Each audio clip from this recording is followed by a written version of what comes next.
One of my friends called me yesterday and she was narrating about how the entire family had gone to a movie. And after about half an hour, 45 minutes, their 9-year-old son said, "Mommy, did you check the rating of this movie?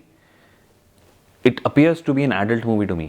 And what had happened till that time, they had used the word sex a couple of times.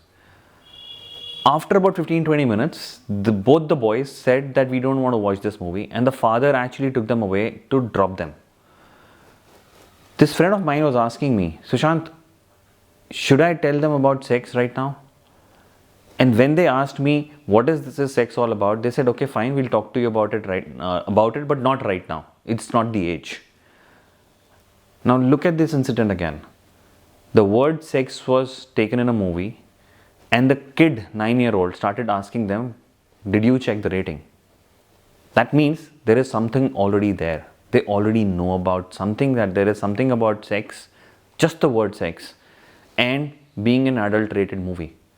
And then we telling them that this is not for you right now and we'll talk to you about it when you grow up. You're giving them a space that we do not want to talk about sex. And that's how they start exploring. And where do you think they will go? Either to their friends or to the internet.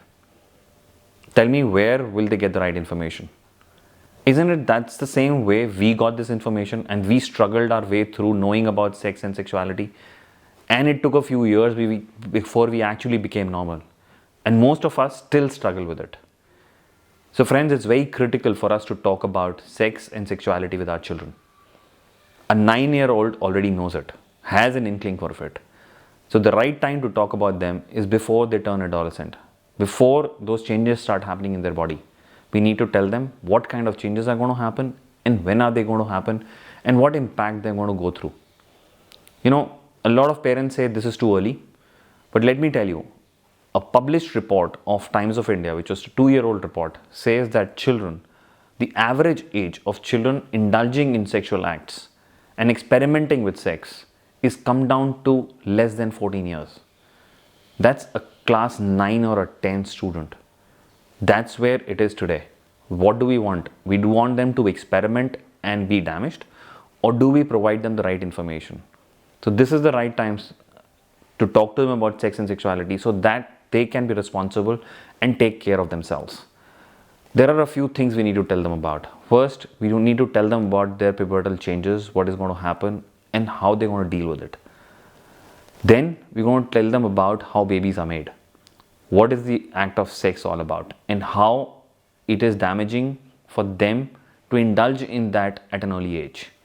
That kind of a communication needs to happen between you and your child. A lot of you may feel this is too loud, but let me tell you, this is the only way out. And we need to create a communication at home so that this topic of sex and sexuality can be dealt with in a more responsible way. So I would request you to first get yourself trained, yourself to a level where you know how to talk to children before trying it out, because this not done properly can actually prove to be detrimental itself. Feel free to connect to an expert, feel free to contact us and really get knowledge and acquire skills on how to do this communication with your children and they having a great relationship in the world of sex and sexuality versus the kind of difficulties we face in our times. A difficult topic? Sure, but a topic which can really connect you with your child and ensure that they come to you for any kind of questions which they may have in their mind. So friends, as I said, parenting is not easy. This step would need to be taken and my request would be to take it as soon as possible. See you next week and happy parenting.